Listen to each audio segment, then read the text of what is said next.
नमस्कार। प्रादेशिक समाचार के साथ मैं चंदन कुमार कौंडिल्य। पहले मुख्य समाचार। प्रधानमंत्री नरेंद्र मोदी ने देश में पर्यटन क्षेत्र को नई ऊंचाई देने के लिए दीर्घकालिक योजना बनाने की जरूरत पर दिया बल। विधानसभा के बजट सत्र में आज वित्त मंत्री रामेश्वर उरांव ने वित्त वर्ष 2023-24 के लिए 1,16,418 करोड़ रुपए का वार्षिक बजट किया पेश। राज्य सरकार ने ओलंपिक में पदक जीतने वाले खिलाड़ियों को दी जाने वाली पुरस्कार राशि बढ़ाई। गोड्डा हंसडीहा रेल लाइन निर्माण को मार्च 2023 तक दिया अवधि विस्तार। केंद्रीय मंत्री अर्जुन मुंडा कल सरायकेला खरसावां में कौशल महोत्सव का करेंगे उद्घाटन। रोजगार मेले में विभिन्न ऑटोमोबाइल कंपनियां पात्र युवाओं को करेंगी चयन। और गोड्डा जिले में मिजल्स, रूबेला और चिकन पॉक्स संक्रमण पर रोक लगाने के लिए 16 मार्च से लगाया जाएगा टीकाकरण अभियान। और अब समाचार विस्तार से। प्रधानमंत्री नरेंद्र मोदी ने कहा है कि देश में पर्यटन क्षेत्र को नई ऊंचाई देने के लिए दीर्घकालिक योजना बनाने पर विचार करने की जरूरत है। भारत की पर्यटन संभावनाओं को बढ़ावा देने पर आयोजित वेबिनार को संबोधित करते हुए श्री मोदी ने कहा कि इस वर्ष के केंद्रीय बजट में पर्यटन क्षेत्र को समग्र रूप से बढ़ावा देने का प्रावधान किया गया है। श्री मोदी ने कहा कि अगर हमारे देश में सुविधाएं बढ़ाई जाएंगी तो पर्यटकों की संख्या भी बढ़ेगी। प्रधानमंत्री ने कहा कि नागरिक सुविधाएं, डिजिटल संपर्क, स्वच्छता और बेहतर अवसंरचना पर्यटन को बढ़ावा देने में सहायक होंगे। पर्यटकों की बढ़ती संख्या से रोजगार के अवसर भी बढ़ेंगे। इधर राज्य के वित्त मंत्री रामेश्वर उरांव ने आज विधानसभा में वित्त वर्ष 2023-24 का वार्षिक बजट पेश किया। वित्त मंत्री श्री उरांव ने इस बार कुल 1,16,418 करोड़ रुपए का बजट पेश किया। यह बजट पिछले वित्त वर्ष के मुकाबले 5,307 करोड़ रुपए अधिक है। वित्त वर्ष 2023-24 में राज्य में विकास दर 7.8% रहने का अनुमान है। आपको बता दें कि राज्य की गठबंधन सरकार का यह चौथा बजट है। इससे पूर्व झारखंड विधानसभा के चौथे दिन कल चालू वित्त वर्ष के लिए 4,546 करोड़ 27 लाख रुपए का तृतीय अनुपूरक बजट ध्वनि मत से पारित हो गया।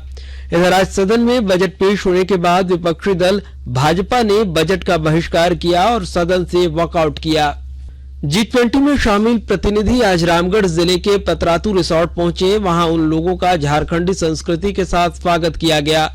रामगढ़ जिला प्रशासन ने पतरातू रांची मार्ग को पूरी तरीके से ब्लॉक कर दिया है ताकि डेलीगेट्स को आने जाने में कोई परेशानी न हो।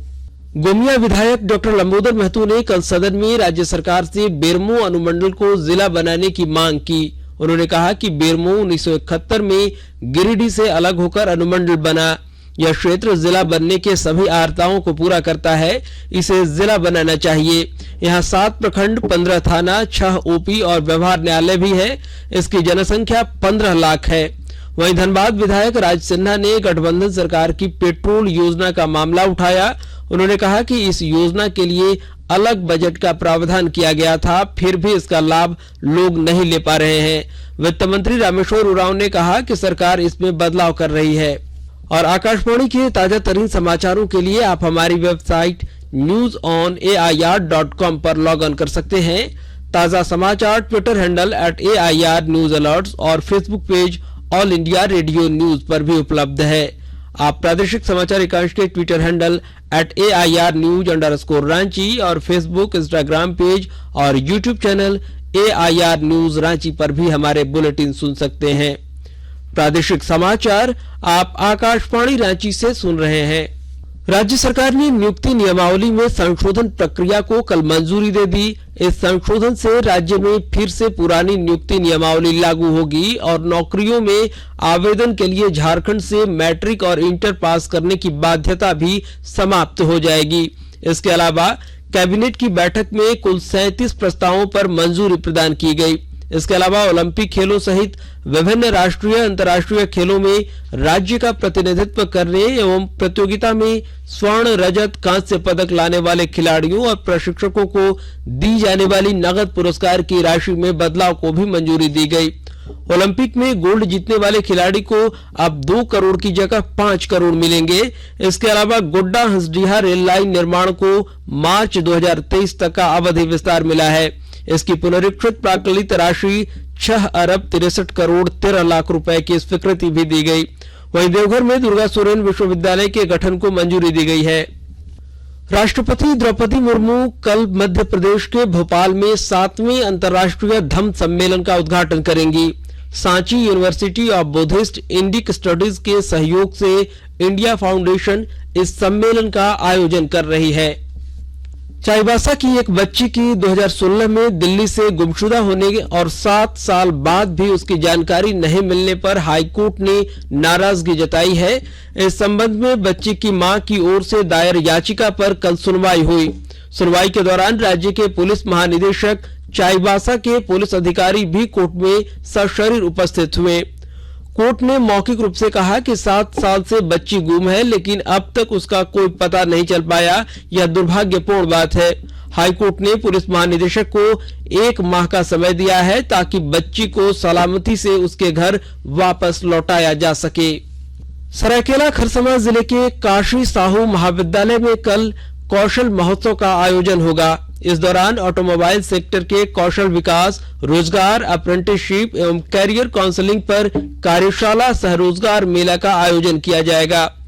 केंद्रीय जनजातीय कल्याण कार्य मंत्रालय की पहल पर आयोजित इस महोत्सव का उद्घाटन केंद्रीय मंत्री अर्जुन मुंडा करेंगे।